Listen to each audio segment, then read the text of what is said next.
Let's do a show. Let's do a show right now. What are we doing?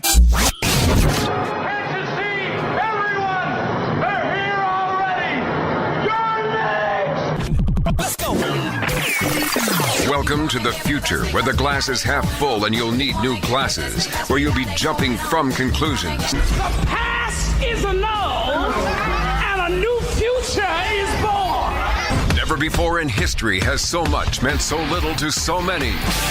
AD on the radio.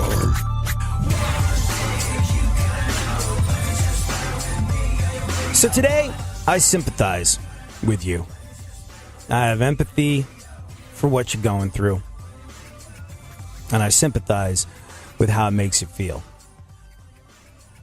And I guess I'm talking to you if you've been someone that's listened to this show for any length of time. I mean, could be you're just here for the entertainment value. Funkhauser makes us all laugh on a regular basis. Oh, by the way, our Twitter poll of the day is, will Funkhauser stick with his yoga classes? And you have a couple more hours left to get your vote in.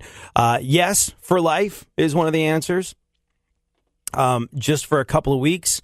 No, not at all. And yes, but only to meet girls. So take the Twitter poll at ADSXE at Funk FM is where you can get a hold of us on the interwebs. And you might be one of those folks that's just here for the entertainment value. I mean, there's never a dull moment with Funkhauser around. But if you've listened to the show for any length of time, I'm going to guess that in some way, shape, or form, your sort of principles, your ideals, how you feel going through the world politically, line up with what we talk about on this show. And it's a lonely position. It's a lonely position, having a little common sense. It's tough, man. It really is. I want you to know you're not alone. Got attacked first and foremost, look, we as satirists have access to the truth that a lot of other forms of media do not.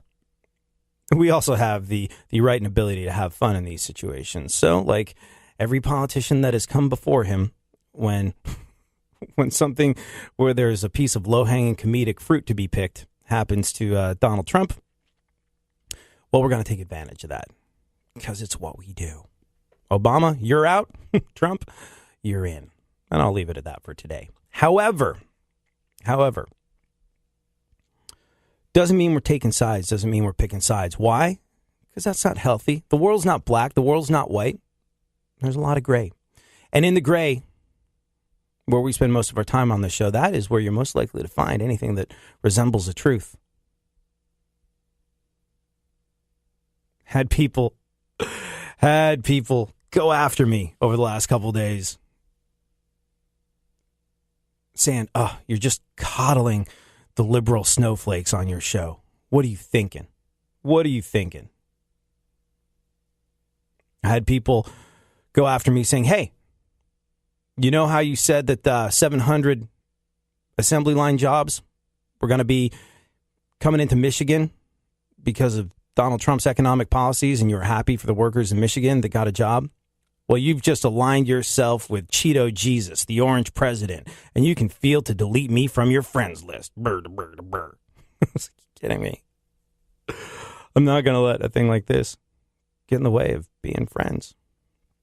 So on the one side, if you're a person that kind of takes life as it comes, isn't a knee-jerk reactionary joiner, operates from a position of common sense, you're going to have folks, simple-minded folks on either side of the equation, demanding that you take a side. If you're not with us, you're against us. Life is a rich and multi-layered thing, and that's one of the things that makes it so interesting. And things aren't that simple. But simple people need a simple narrative. And when you don't fall in line with their simple narrative, when you don't pick a side, when you're not willing to be unreasonable and overly critical and go on the attack at the slightest provocation, for some strange reason, in this day and age, that makes folks uncomfortable. So if you are reasonable, if you look at politicians on the left and the right and say to yourself, I'm sort of in charge of my own destiny. If anyone is going to get through this, it's going to be me. Then I feel for you. Because while it's good for you, At this stage in the game, it's a bit of a lonely situation. Folks calling you a commie redcoat on the other side. Folks calling you a Nazi on one side. It gets old, and it gets old fast. But I want to applaud you, because you know what? In this day and age, as we say over and over again, what do we all want? What do we all want? We all want the same stuff. We all want a roof over our heads. We all want the ability to go to work and have that work be meaningful. If we have kids, we want our kids to have a shot. And if we all agree that these are all things that we desire, maybe we can have a conversation with people that disagree with us and help them and ourselves get there faster. Thank you for being sensible.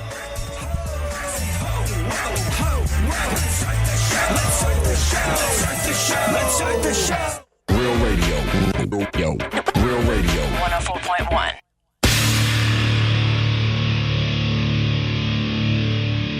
Where the left and right come together for fundamental truths. AD on the radio, on Twitter at ADSXE.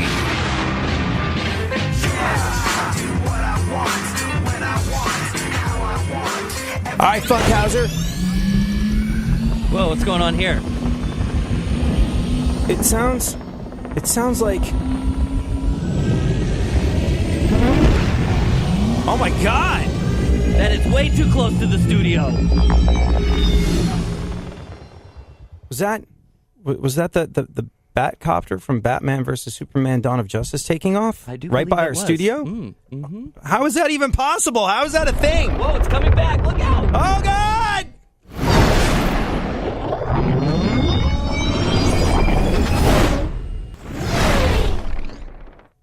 It's truly incredible. You know what? Because we are bored of politics, because we're bored of sniping, and because we're bored of fighting and infighting and all the different versions of fighting that are happening at the moment, we've decided to chuck that all in the trash and do something awesome today. Today, we have been graced with the presence of Oscar-nominated Scott Hecker, who is a sound designer and responsible for all the sounds that you've heard come out of the speakers at the movie theater in movies like Batman vs. Superman Dawn of Justice, Mad Max, Fury Road, nominated for an Oscar for, what was it, Road to Perdition? Yes, indeed.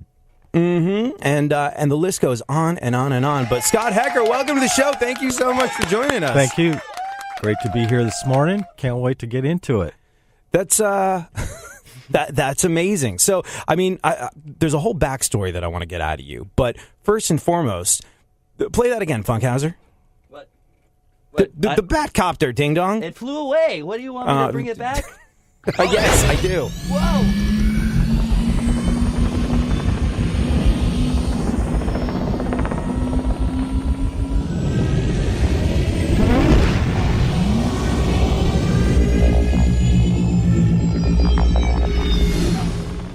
I mean, that's incredible.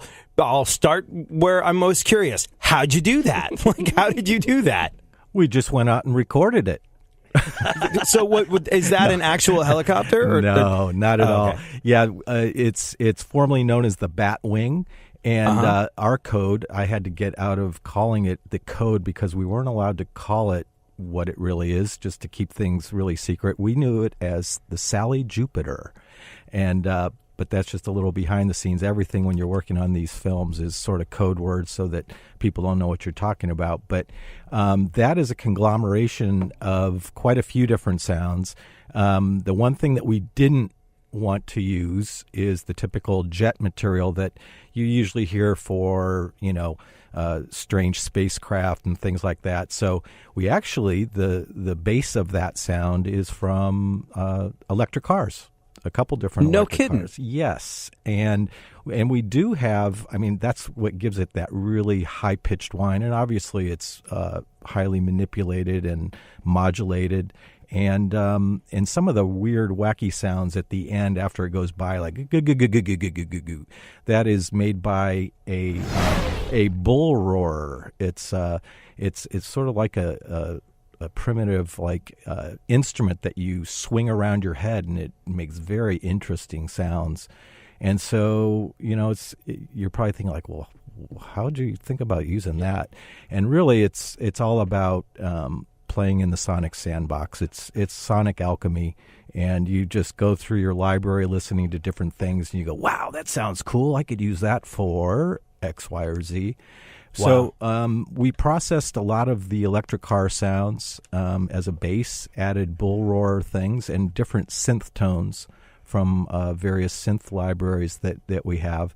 And we did cheat a little bit. There's a few jet sounds in there when we really needed some extreme power when it came close to camera and ripped by. There's a little infiltration of actually some jet sounds, but we didn't want the base of it to be that. So I think we arrived at something sort of cool. It's different. But unbelievably cool. So let me ask you this. For that piece of sound, which probably took about, let's say, the better part of a minute, how long did you spend creating that, do you suppose? Wow. Well, I worked in conjunction on this particular element with Chuck Michael, who was my lead sound designer, worked with me hand in hand through the whole project.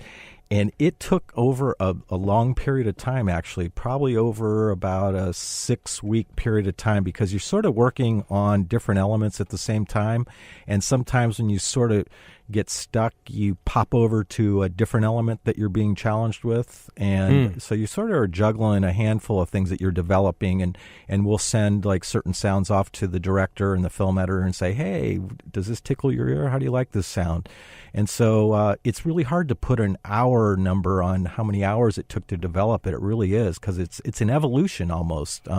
We start with basic iterations of it and start adding stuff, different things to spice it up. And then when we finally get a cut of the film to look at, that changes everything, because now the visual images are telling us really what we need to do. And so then we start adding different sweeteners onto the base sounds that we develop to make each of the cuts sound unique and more or less dynamic and dramatic.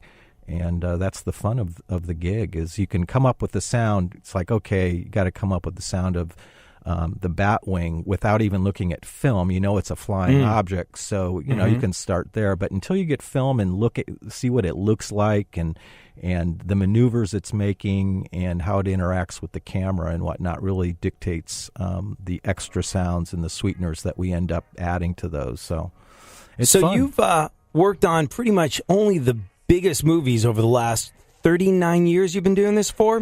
We're going to talk about exactly how you started and how this all came to be when we get back. Thank you so much, Scott Hecker, for joining us on the show. Thank you very much. Round of applause, ladies and gentlemen.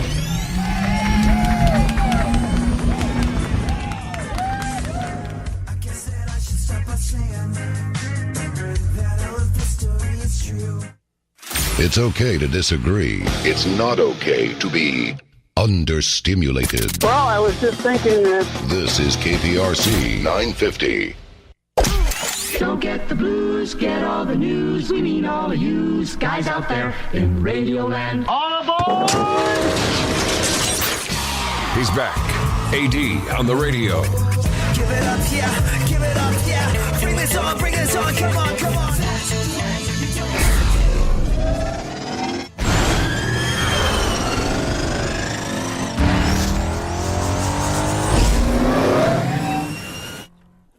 So if you are just joining us here today, our guest on the show is Scott Hecker. Now, this is a guy who has won all kinds of awards for his work in sound design. He's most recently worked on Batman vs. Superman, Dawn of Justice, Mad Max, Fury Road, Man of Steel, Sucker Punch, the Twilight movies, Watchmen, The Strangers, August Rush, 300. The hack and slash sounds in 300. Was that you? Absolutely. It's so cool. In Technicolor. Ooh. So, all right, I want to go back to the very beginning. One thing that we often ask, sort of like rock stars, musicians, entertainers on this show, is what was your moment? Like, I'll never forget talking to Jerry Cantrell of Alice in Chains and being like, all right, what was the moment you knew you had to be a musician? What was the record? What was the performance that you went to? What was it? And he was quick as a flash to say, oh, Elton John's Goodbye Yellow Brick Road, which you never would have thought. So I love asking this question because you get some really interesting stories. Scott Hecker, award-winning sound designer that's been doing it forever. First movie you ever worked on was it Empire Strikes Back? It was one of the first. I was actually an assistant on a movie Ally McGraw and Chris Christopherson film called Convoy, directed by Sam Peckinpah. And that was one of my first. Actually, the first movie I worked on was a really. Did that come with that song too? What's that? Did that come with that song? We got a great big convoy. Is that the same movie? Yeah, they used that song. Yeah, yeah, absolutely. I worked on a really cool B film called The Evil with Victor Buono, Richard Crenna, and Joanne Pettit. That was like one of my first films when I was a young 21-year-old, being an assistant on that sound job. So. But my question is, like you were saying before when we were off there, a lot of people don't even know this job exists. And how did you, and I mean, like, you're responsible for so much that affects so many people that, and over a period of years in some of the biggest movies of all time. But at what point did you know what, I want to do sound design? Interesting you should ask. As a young boy growing up in Ohio, I was always very sound driven. My parents said it at 1.5 years old. I was doing the twist and dancing to music instantly without instruction. So I had the rhythm in me.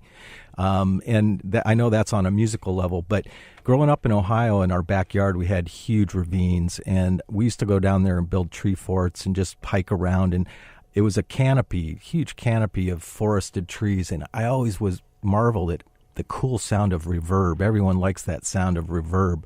And just noticing how the rustle of the trees and the stream, the babbling brook, and how cool all the bird sounds happened under this like ceiling of trees and leaves. And I don't know, I just was always aware of that kind of stuff. And my major in college, I had a double major, political science, and then mass communication, radio, TV. So I sort of always wanted to keep my toes in that, even if I was going to go into the law thing. I thought, I don't want to do the law thing. And just so happened that my stepdad was in this business out here, and I had a summer break, and I didn't have a job yet. And he goes, hey, we need a driver. You want to come out for the summer and be our driver? I said, sure, I'll make a little money and get to be in California for the summer. Well, I came out and started driving around all the different studios and delivering film in my personal Batmobile. And I started meeting all the people, and over a 3-month period, watching Bob Rutledge, who was my mentor, I was just fascinated, and it had everything and all to do with sound and making cool sounds for films. And so I just said, I don't think I'm going to go back to Ohio. I think I'm going to stay out here. And, really? Yeah, no doubt. I had 1/4 of college left. Back then it was in quarters in Ohio. And so I had 3 3/4 years of college at Akron U. And I said, I can always finish off my degree. So Bob said, hey, if you want to stick out here, we can get you going and get you in as an apprentice and start learning. And it just snowballed from apprentice to an assistant. And after a year, I started actually editing cartoon sounds for Hanna-Barbera. We were an independent company, and that was my foray into the sound world. And I thought, wow, it's such a cool start, because in cartoons you don't really use real sounds. You're right. You can use anything, zips, boings, and different swishes, whooshes, bells, and so creatively it was awesome. And then mechanically, it taught me how to synchronize sounds to film. And so I sort of got the basics, cutting my teeth on that. And then I started on the Dukes of Hazzard, the first season of Dukes of Hazzard. No kidding. No kidding. So Absolutely. wait, hold on. When the General Lee takes a massive jump, obviously they're not sitting there with microphones underneath the car as it does this thing. No. You created that sound. Yes, we actually recorded the hell out of that Charger.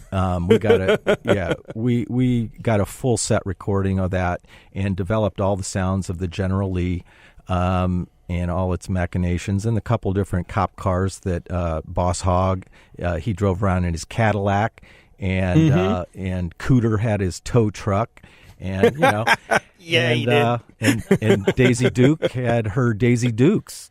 Right. Yeah. So- if there was a sound that came along with those, I wasn't aware of it. Just the cloth movement as she walked. We did the Foley movement for her movement, so you can hear her denim jeans. Really? Hold on. All right. So, I mean, the reason I know what you do exists, I don't know when. I'm sure I've seen other examples of it since then, but and you might even know what this is. I got no idea. I was probably about 5 years old. This is probably like in the mid 80s. And I remember seeing something, I think it was on PBS, explaining how Foley artists work. And it had it was some sort of action type of sequence where a guy was running and they were creating the sound of his feet running. And then there was a fight scene and they were smacking things around to give the sound of punches and kicks. And I was like, wow. So the whole time live in real time as that's happening, someone's creating the sound effects. When you go back to creating the sounds for something like the Dukes of Hazzard, were you also doing that stuff as well? Were you sort of creating sounds as you're watching this stuff happen on film with physical objects? You mentioned having a bull roarer that you use to create sounds. You have all sorts of different ways and devices and things that you use to create sounds. Were you doing this live as you're watching the Dukes of Hazzard happen?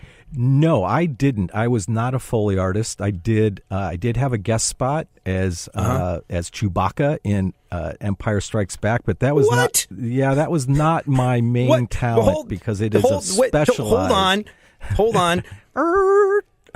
How were you Chewbacca in Empire Strikes Back? What'd you do? Well, Bob Rutledge, my mentor, was a fabulous Foley artist, and John Resch, who's an esteemed Foley artist in our community, were the main Foley artists on the film. But they needed a little help on the stage, and so I was there just to help them. And there's a scene in Empire Strikes Back where the characters are walking inside the mouth of a monster. They don't realize it just yet, so had to come up with some very slimy sounds, footsteps. And so Bob said, I'm going to go buy a huge side of beef and bring it in here and pour egg yolk all over it and get it slimy and meaty sounding. And they did their characters, the main characters, and they go, well, why don't you be Chewbacca? Put these muckaluck boots on, these furry boots. Cool. And so they held me on either side because you couldn't stand on the side of beef without sliding off of it with all the egg on it. So I had either of them holding both sides of me, and I got to do a handful of cues for Chewbacca. So it was fun as hell, but I am not a Foley artist. I would love to do it. It looks easy. It's fun. It looks fun. It looks easy. It's like watching Tiger Woods play golf. You go out and buy a set of clubs, go out to the course, and wow, that's really hard. See, I mean, and I think also maybe you're just used to telling this story, but for the rest of us, we're all going, that scene in Empire Strikes Back where Chewbacca is in the beast but doesn't realize it, and you hear those sounds. That's this guy we're sitting here talking to now, Scott Hecker, walking over a side of beef that's drenched in egg, being held up by a couple people as he wears furry Chewbacca boots. It's amazing. It's amazing that you've been a part of these classic moments of movie history. Do you ever stop and go wow, that's incredible? Are you too close to it? I don't think about it much, but I remember, when I was young, I was 1980. I'd been in the business 2.5 years, so that was huge for me. I mean, after Star Wars blew up, obviously it was a lot of fun, and I was the Foley editor on that film. The Foley artists are the ones that perform and record the sounds, and then a Foley editor actually edits those recorded sounds to synchronize them and make them believable against the picture that you're seeing. So I was credited as a Foley editor on that film, so it was a gas. Cool. And so then you can see your name in the credits for Star Wars. Look, we talked about this a little bit off the air, but you know how the sausage is made. Does that my first question to you when I found out you worked on Empire Strikes Back is that classic sound, the one that we all tried to make with our mouths when we got our first toy lightsaber, how, my first question to you was, how'd they do that? And you don't know, do you? And you try to avoid pieces of information like that. Yeah, to be honest with you, I don't. I can't say I personally avoid it, but I don't delve into it and dig into it too much. I sort of, am sort of a fan myself and just sort of like to leave it alone. And I don't ask my colleagues like, "Well, how'd you do that?" Or sometimes you do little things, but I have read, and I think it's pretty well publicated, stories about how Ben Burt developed the lightsaber sound, but I've heard different iterations of it, so I'm not exactly 100% sure. And there's some part of that mystery that I like to keep mysterious because I like to watch it and go, wow, that is magical and so cool. Yeah. So, yeah. And you still get to do that. You still get to watch Star Wars and go, wow, that was cool. Yeah. And you don't feel too close to it? No, absolutely, man. I love to watch movies. And when I first started in sound and I was trying to learn about it, I was watching movies more analytically and sort of like thinking like, wow, how'd they do that? And wow, that sounded cool, but that sounded weird. What was that? And now, after all these years, I just love watching movies and sitting back and not break it down and not get too picky about it unless it really takes me out of the film or something. But in general, I'm a film going, fan and lover. So I love to be amazed. There's a few favorite guys that I know when I walk into a show and I know that they did the sound on it. I know there's just a handful of guys that just blow me away. So they're inspirational to me. So cool. What do you think is before I was in radio, I was a guy in a band, so I'm used to tinkering around in studios trying to get sounds, trying to get things to sound right, and I'm familiar with some of the weird things that people have done to achieve this stuff. And there's a story, and it was an apocryphal story, I thought, until I met the engineer that was responsible for it. But there's a bass drum sound on a Marilyn Manson album that is... it's the sound of a bass drum mixed with the sound of a very large marital aid being thwacked against a leather couch. And it was played back to me by the engineer. I was like, you nailed it. That you feel that kick drum in your chest. Good job. That was awesome. What do you think the most unusual thing you've ever done to create? I mean, like spreading egg on beef and walking on it in boots. That's pretty out there. But as far as some of the more unusual things you've done to create sounds in movies that we love, what do you suppose those might be? Wow. We've recorded so many weird sounds, like in Man of Steel, there was so much destruction and whatnot. We found a guy out in Fillmore, California, out past Thousand Oaks, and he had what they called sort of like a cemetery of the cement and stone light poles that, the city streetlights were mounted on. And there were like 200 of them, and they all got torn out and piled high out in Fillmore. So he let us come out. We had a forklift, and we were picking up portions of these things and dropping them on the other portion of the pile of them. And we also got a 4,000-pound K-rail from a freeway construction site and picked that up and dropped that on the other cement light poles. And so, you just start trying to come up with different ways to, short of crashing a wrecking ball into a building, which we don't have the opportunity to do. Yeah, never say never. That would be fun, right? But we'll talk more with Scott Hecker when we get back and listen to some more of what he's designed. Real radio. Real radio. 104.1.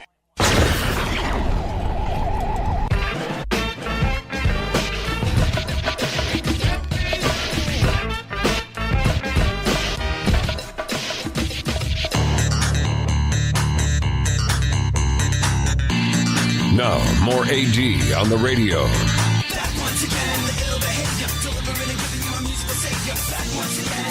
So because we are politically fatigued today, we decided instead we would do something awesome. We would talk to award-winning sound designer Scott Hecker, a guy who's worked on movies like Batman vs. Superman, Mad Max Fury Road, Man of Steel, Sucker Punch, The Twilight Saga, Watchmen, The Strangers, August Rush, Empire Strikes Back, if we go back to the beginning of his career, and on. Oscar nominated for his work in Road to Perdition, and All right, let's do another sound effect, Funkhauser. And Scott, if you'd be so kind, I'd like for you to set this next one up. Let's do we have the Doom sound effect, Funkhauser? Yeah. Mm-hmm. Doomsday. All right, so yeah, let's set the Doomsday sound effect up a little bit. What were you asked to do in this situation before we listen? This huge beast that is trying to interfere with Superman's life and ruin mankind and whatnot. It was created by Lex Luthor, so we had to come up with the sounds of this monosyllabic creature. Big roars, beefy roars. He's huge, and the direction was pretty clear. He doesn't speak words, and he is either being aggressive, he's getting hit, or getting stuck, prodded, poked, speared, the whole Megillah.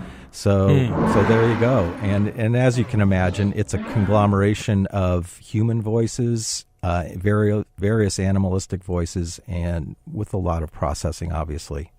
Funkhauser, let's let her rip.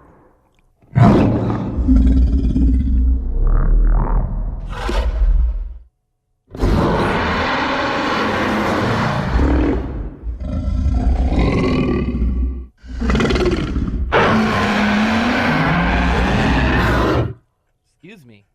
Oh, amazing. Now, all right, when they give you the brief for that, you know about Doomsday, you know he's this sort of like thing created by Lex Luthor to destroy everything. But do you get a chance to see what he looks like? Do they have like, this is what he's going to look like in the film ready to go? Or are you already working on it at that point? You maybe refer to the comic books. How does that go? Basically, we start off with storyboard, just drawings of what it's going to look like, and then some pre-visualization shots that the VFX, visual effects folks come up with.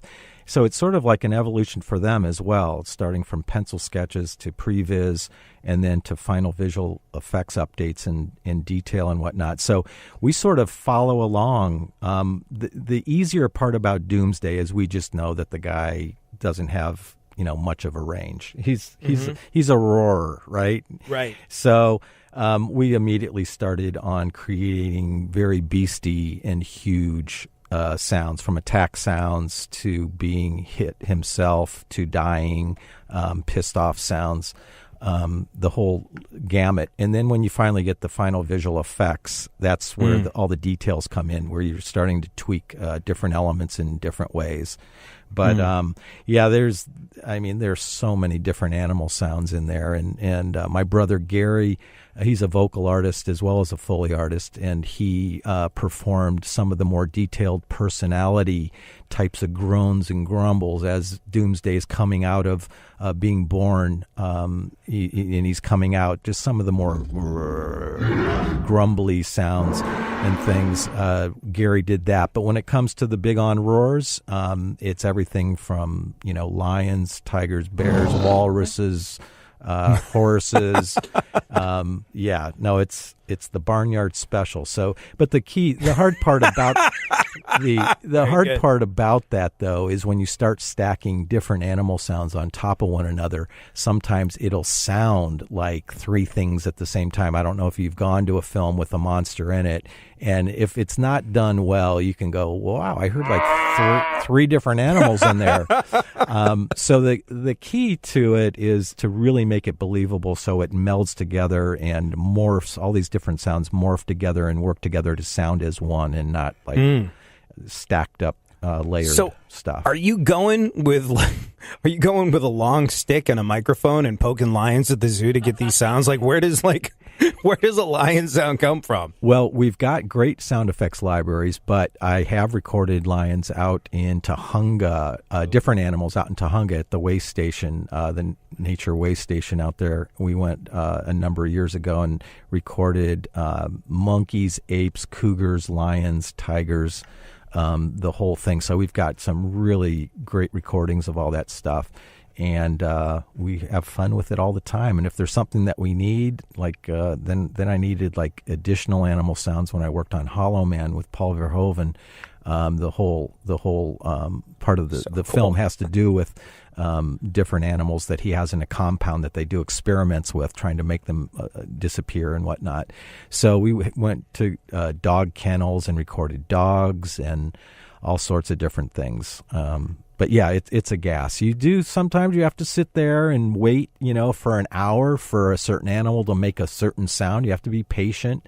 We try to stay away from poking and prodding because we like to be nice to the animals. But I should have clarified the situation. Some people do very nefarious things to various animals to get sounds out of them, but I've not done that. So, and maybe I could get something more juicy if I would do that, but I just haven't. But right, some guys do. Well, maybe you can go in with a microphone and a long stick with a steak on the end of it. There you go. There you go. That's something that we did do. A little food action always does the trick, Wow. And so you go and you do these things, and you mentioned you have a library of sounds, but you also go and collect your own sounds with what I'm going to guess extremely large budget films like Batman versus Superman or Mad Max or anything that was part of Twilight. When you have a budget like that, is there an expectation that, hey, we want you to create all these things from the ground up? You might well have a library of sounds, but some of those might have been used in other movies at some point. We don't want that. Do you ever get a brief where all this has to be brand new, solely exist within this movie? No one's actually ever said that, but it's sort of an unsaid expectation. There's certain iconic elements of each film that you just know need to be special and made from scratch. And but sometimes, even though you go out and record, you can go out and record your life away and walk away with not everything you need. And so you've got to layer certain things with other sound effects in the library. Fantastic. More from Scott Hecker when we return. Thank you so much, dude. You bet, man. Fun.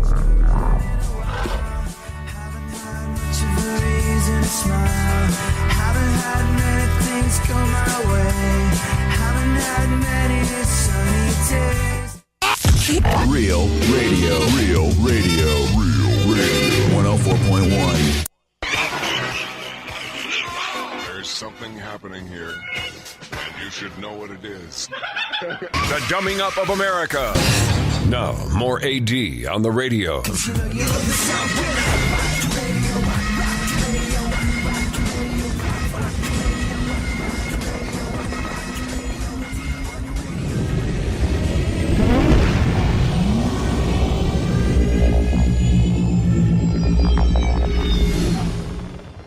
So we got a call. Hey, would you like to have award-winning sound designer Scott Hecker on the show? I was like, oh, that's some cool stuff. He's made the sounds that come out of the speakers at movies we all know and love. And I asked Funkhauser, I was just like, would it be too bold? Would it be too audacious? Do I have the unmitigated hubris to ask this guy to bring in some sounds that he's created and go through how he's created them? And lickety-split, it was agreed to, and we are so privileged today to have Scott Hecker on the show playing us some of the sounds that he's created for movies like Batman versus Superman, and the list goes on and on and on. I'm still trying to get over the fact that one of the first movies you worked on was Empire Strikes Back, and that you were the footsteps of Chewbacca whilst in The Beast.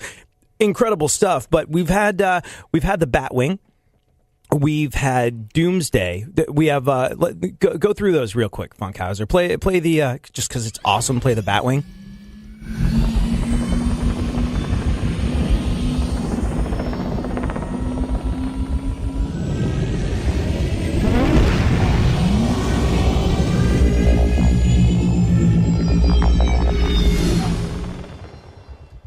So bad. Oh, it's coming back. Ah! And we've also got the sound of Doomsday. Let's hear Doomsday, Funkhauser, which we learned was an amalgamation of animal sounds and human sounds.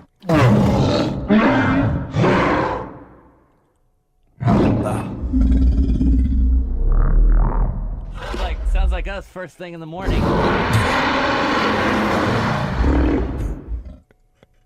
Yeah, that's me before coffee. All right. Exactly.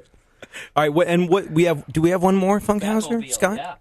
Yes, the Batmobile, of course. All right, set this up, please. I mean, we've saved the best for last here. Let's set up the Batmobile. What was the brief you were given on this one? Well, first, Christopher Nolan had done the 3 Batman films, and so when I started on Batman vs. Superman, I asked Zach, I said, do we need to be consistent with what was created in the first few with Mr. Nolan? And he said, no, this is a complete reboot of the DC world, and let's do our own thing. And I said, good. I said, I definitely had some different ideas. And actually, we ended up stumbling upon a beautiful mistake, as they call it, on the production. To get the car that was the Batmobile, there was actually 2 or 3 of them because they were not totally dependent the way that they had to manipulate it and have it run through its paces. So they had a few for backup. But bottom line, they said, come to Detroit and record this thing. It's got a really cool sound to it. And I was like, well, God, I wonder how cool it could sound. It's got like a V8 engine. Everyone can do that. We've got tons of that in our library and over. But when we heard it, what it was apparently to construct this Batmobile, they had to invert the transmission on it for some reason. And don't ask me why, but structurally to get this thing to do what they wanted it to do, they inverted the transmission. So when it's moving forward, it sounds like it's in reverse. And it's got this most beautiful reverse whine through all of its maneuvers, and it's modulated by the RPMs of the engine. So the pitch is always rising and falling and doing really wild stuff.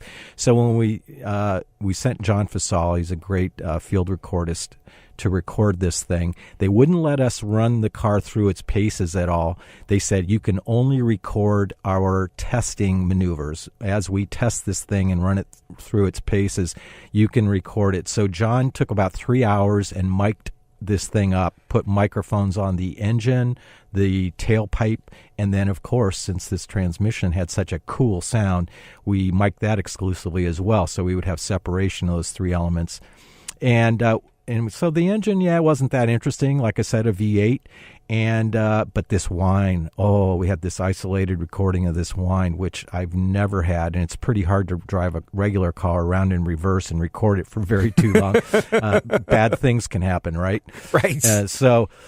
Anyway, we took that sound and manipulated it and then added various turbine whines for certain elements and booms and animalistic roars on the extreme dramatic close-up buys so as it passes by. And so that was sort of like we just stumbled on that. And we go, that is going to be the sound. The primary sound is that reverse whine that came from the actual production car. So I love it when stuff like that happens. It's just it's so cool. So Funkhauser, let's take a listen.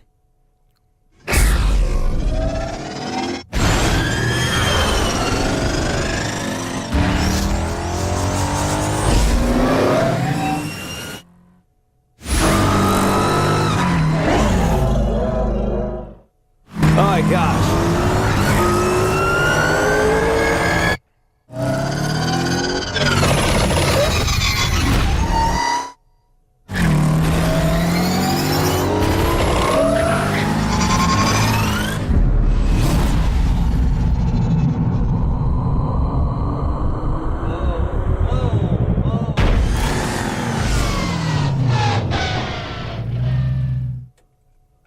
There you have it. Wow, well done. That's amazing. I never, ever would have, like, I guess you hear a roar and you think, wow, it sounds like a beastly, I never would have thought that you took animal sounds and mix it in with the sound of a car. Now I know I can hear it, and it's unbelievable. Unfreaking believable. It's fun. That's amazing. Do you ever hear, you ever go to the movies and be like, hey, wait a second. That sounds like our Batmobile. Get my lawyer on the phone. Like, if you ever spotted your work in other things and been like, hey, well, hold on just a cotton pick a minute. No, I have not. That wouldn't be fun. No, I think everyone on a higher level is trying to come up with their own cool stuff. Actually, it was funny because Barry asked. He goes, do you guys like swap sound effects between, fellow sound supervisors. And I said, back in the day, there used to be more of that. It's like, hey, we need a Porsche 911 in my film. And he goes, yeah, I just recorded one of those, but I heard you just recorded an Audi 350, So we used to do a lot more of that. Now everyone takes a lot of pride in coming up with their own sounds. And even if your buddy went out and recorded a Porsche 911, you just got to go out and do your own thing, and record. As one does. Yes, and record the various maneuvers that are specific to the film that you're working on, rather than working from library sounds that he recorded for the needs of his specific film. So everything's very customized, and you want to build your personal library and have it be very exclusive and unique and all those things. So yeah, but I'm looking for a 94 Ford Aerostar sound effect. As it happens, if you go out to my garage, my mobile of choice that a life in radio has afforded me should set you straight, Funkhauser. So let me ask you this. Going back to one of my favorite movies of the last, I don't know how long, 300. You were responsible for the sound on 300, and that includes people getting heads, hands, things like that lopped off, people getting run through with swords, like all the gory violence that came with such convincing sounds. You were responsible for the convincing sounds. Yes. That was a fun film to work on, considering the whole thing was green screen. It was all recorded on sound stages. There was only one shot in that movie that was recorded on an exterior location. That was just like a troop of horses galloping by. But other than that, it was all artificial, but so believable and so cool looking. Zack Snyder is amazing, the look he got on that film. And it's incredible. There was a lot of carnage in that film, and it was so much fun, Who doesn't like making bloody, goopy, stabby, violent sounds, So, like bloody, goopy, stabby, violent sounds, like someone gets stabbed in the stomach in 300. What is that when, as you start creating it? It's so many different things. I mean, you bring all these different vegetables and fruits, and on the a lot of that's really actually made on a Foley stage. You can record it in any quiet environment, but you can get extra messy on a Foley stage because that's what they do. They're always getting messy and splashing around in mud and breaking glass and doing all sorts of crazy things. But yeah, there are recordings as well, besides the Foley element of all the different vegetables and fruits and things like that being stabbed and whacked and beat on. There are recordings of like stabbing, dead pigs and things like that. So you get a little bit. No kidding. And stabbing meat, we'd bring in big chunks of beef and stab and do different things like that. And just start stacking sounds together until you get the desired result. It's a lot of fun. Create a whole library of that kind of stuff. And then obviously all the swords and the arrows and whatnot. So, there are great recordings of different archery and arrow sounds, and then take, the swords clanking. But not your average. Most swords that you hear, it's funny, you clank them together and it doesn't sound that impressive. And if you put that real sound up against Leonidas's image, you go, God, what a wuss, man. That sword doesn't sound very interesting, right? So sometimes you're using other things besides swords, metal poles, really solid, heavier things. In film sound, you're always trying to do things that basically you go grab things that are 5 to 10 times bigger than what you're actually trying to articulate sonically, just because film is bigger than life, and audiences expect that. They want everything bigger, bolder, and Zach loves it too. He likes everything big and bold and colorful and flavorful. So that's the fun of working with Zach. Well, I mean, what I loved about 300 was the fact that, besides the fact that you had you on the edge of your seat the whole time, was just, it was clearly a created world, and I love that it owned that. It looked like real life, and you're kind of, but it's it's bigger. The colors are deeper, the darks are darker, the lights are lighter. Like it's understood the moment you see that this is meant to be bigger than real life. And so I'm going to go back now and watch and know that when somebody gets stabbed through the stomach, it's somebody chopping cabbages. What vegetable was used, do you suppose, in the creation of those sounds? Like, is there a specific one you go to? Like carrots have a good snap snap to it sounds like somebody's neck breaking. Like what you mentioned vegetables, and I must know which vegetables. Well, everyone knows that the celery, man, that's like the iconic. Really? No, everyone doesn't know, and that's why this is fascinating. Celery is iconic in what you do? Yes, breaking bones, celery. Yeah, we don't like to break fellow sound editor bones, so we get heads of celery. Unless you've heard your sounds in their movie. Yeah, exactly. Then it's on. Bring them in here. But that's the go-to for bones breaking, celery and carrots and things like that. But some of the bigger fruit, like watermelons, are great to stab because it sort of has a resonance to it since it's so big, and you go through the cover of it, and there's sort of the softer, fleshier, juicier insides of that watermelon, and cantaloupes, all sorts of different melons and things like that. So yeah, Scott Hecker. Fun. Scott Hecker, I could talk to you all day about this stuff. It's so fascinating. I've got millions and millions more questions. We're out of time, sadly, but maybe you'll come back. Scott Hecker, our guest on the show today. Where can people tweet you? Are you on Twitter? Is that a thing for you? I'm not, actually. I'm not on Twitter, believe it or not. But you are on Google. If you want to interact with Scott Hecker, too bad. He's got celery to chop. But thank you so much for joining us. I do work at Formosa Group, and you can get a hold of me there on their website, formosagroup.com. Otherwise, cool. I've had a great time. Thanks for having me. Thank you so much to Scott. Thank you so much to the Formosa Group. Again, formosagroup.com, and we'll tweet that out. Thank you. Take your airplane and get out of here.